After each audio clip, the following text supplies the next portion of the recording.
dami-dami mo ng medal. Alam mo, mas magaling ka na kaysa sa akin. Ako walang medal. Kahit isa. Nanay, nakuha ko lang naman po ito dahil po sa inyo eh. Kasi lagi na po akong tuturuan mag-aral tsaka mag-review. Ibang grade ka na next school year. Mas marami ka nang alam kaysa sa akin. Chichi, pag tumanda ka na, makikipaglaro ka pa rin sa akin, no? Mag-best friends pa rin tayo. Siyempre naman po, Nanay. Kaya huwag na po kayong umiyak, ha? May isa pa naman po akong award, eh. Pero ang gusto ko po, sasamahan niyo po ako sa stage. Sige. And our Outstanding Achiever awardee for this school year, Chichi Patungbuhay San Pedro.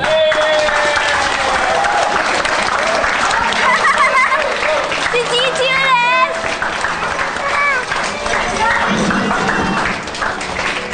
Yay! Can we hear some words from you, Chichi? Halika, Nanay. Sama ako.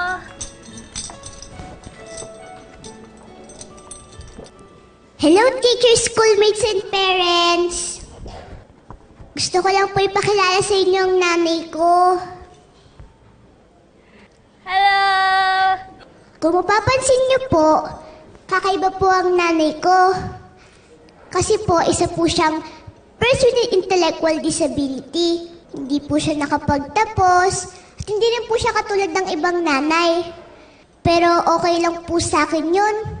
Kasi po, maliit pa lang po ako, sinasabi na po sa akin ni na Mama La at Papa Lo na special daw po si nanay.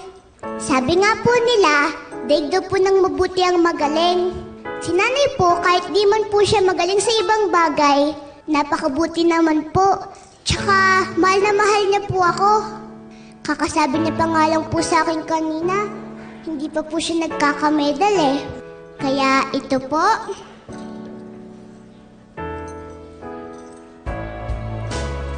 Para sa kanya po to. Isa po siyang totoong outstanding, totoong achiever. Para po sa akin, siya po ay best nanay, best little nanay sa buong mundo!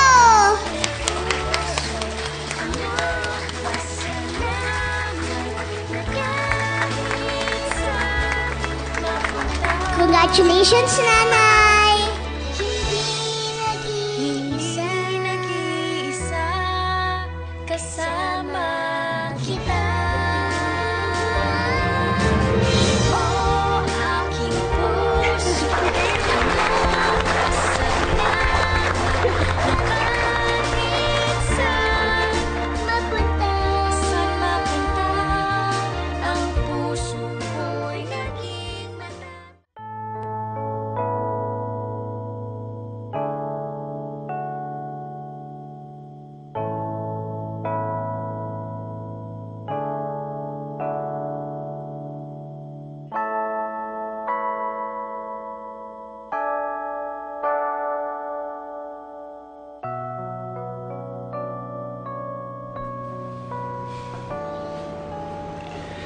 Galing-galing ng mga apo natin, Padaba. Ay, ang dami-dami nilang medals, awards. Uy, sigurado ka bang ayaw mo sumama sa kanila sa pagkain sa labas? Ay, naku, hindi na, Padaba. Dito na lang ako. May pagkain naman dito eh. Saka para naman makapag-ayos-ayos ako dito bago sila dumating. Ay, ayos na ang buhay ng mga apo natin. At sa tingin ko, maayos din ang pagpapalaki natin sa kanila. Oo naman. Good job, Padaba. Good job talaga. Yeah! Uy, ano yan? Aba!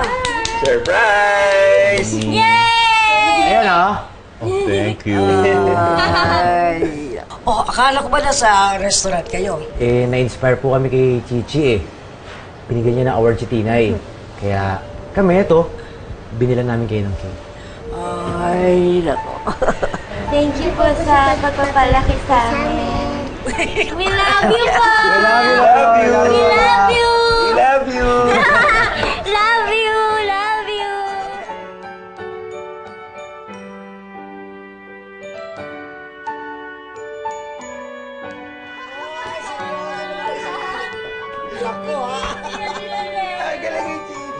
Ano, pwede na to, di ba? Loloy and Lola! Thank you.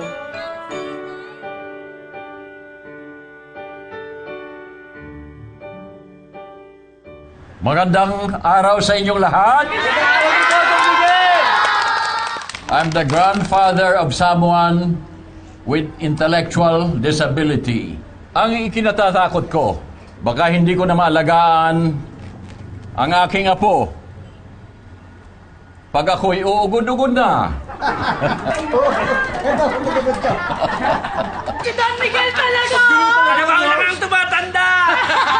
Kaya dito nagsimula ang idea ng Happy Community. Dito sa lugar na ito, magtatayo tayo ng SPED School. Para doon sa mga parents na may mga anak na may special needs. Magkakaroon din tayo ng iba-ibang amenities. Ito rin kasi ang gusto ng apo kong si Tinay. Tinay, gusto mo bang ipaliwanag sa kanila kung ano pa ang meron? Sige na. Sige po! Okay. Hello!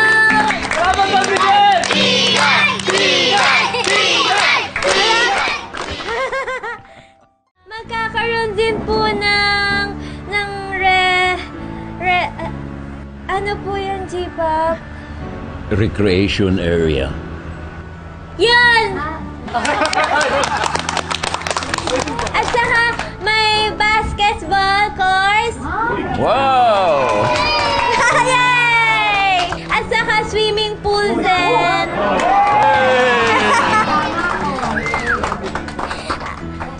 Saka maglalagay din si G-Pop ng factory ng staff toy.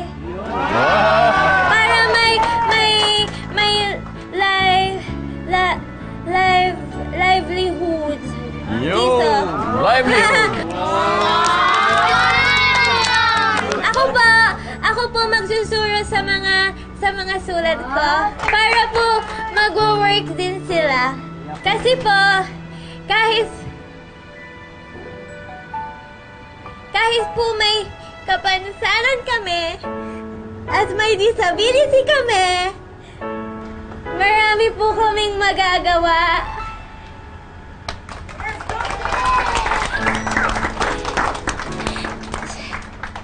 Kasi lahat po tayo may kakayanan at may kalakasan. Basta po nandyan ang suporta ng buong pamilya, lalo pa po kaming magiging magaling.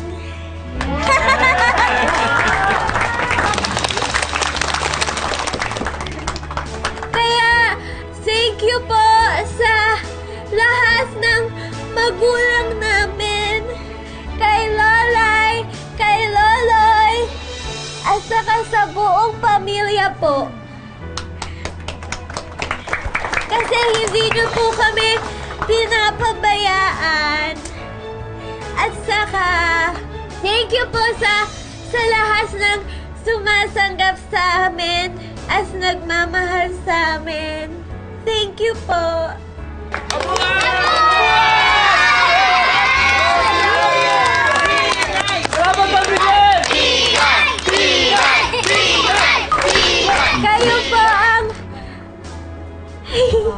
Kayo po ang dahilan kung bakit kami happy lang.